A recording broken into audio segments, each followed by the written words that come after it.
Salut! Sunt Claus. Azi posta un video foarte scurt. Înainte de a începe, luăm acest obeu, îl punem într-un pahar și turnăm apă peste el.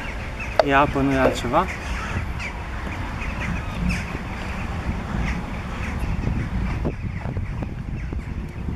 După cum se vede, plutește în apă. Acest video am să-l fac ca un răspuns la o afirmație de pe net, cum că nu se poate aprinde o vată cu ajutorul unui amnar și niciun obeu.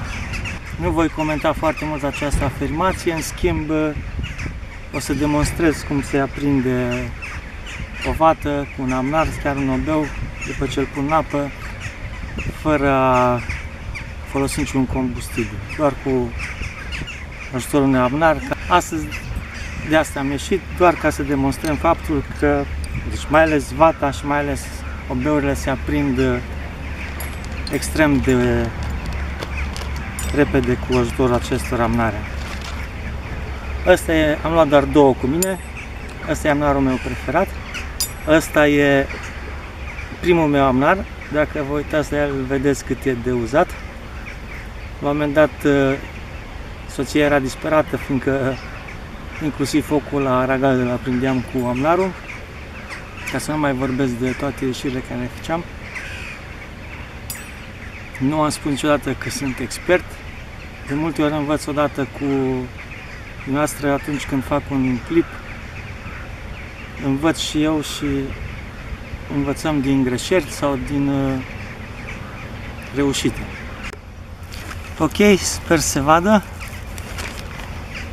Avem aici o bucată de vată. N-am pus nimic în ea. Obeul încă stă în apă și fără nimica, cu ajutorul unui amnar, deci din prima s-a aprins fără nicio problemă. Acum cu obeul îl scoatem din apă. Deci, cum am zis, îl desfacem.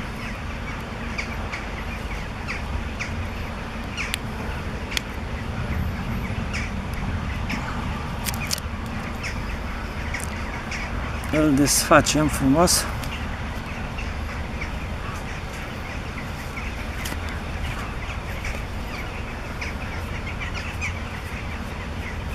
După cum vedeți, nu e altceva decât vată. Îl punem jos și poate într-adevăr nu se iei foc, să încercăm. Uite că a luat-o chiar din prima. Deci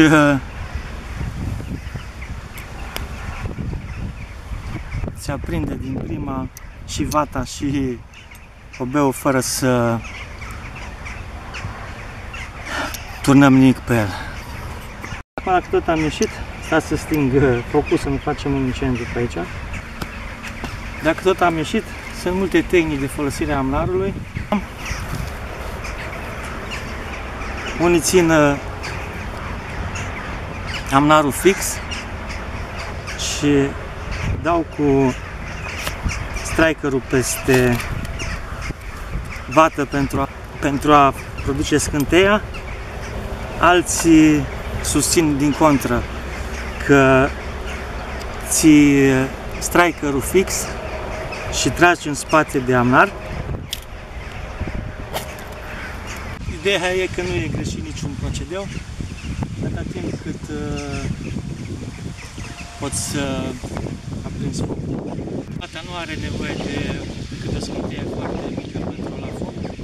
În schimb, această iască are nevoie de mai multă scânteie și atunci e bine să ținem amnarul fix și să tragem cu strikerul peste el ca să pornească. Am făcut ud aici, dar nu contează.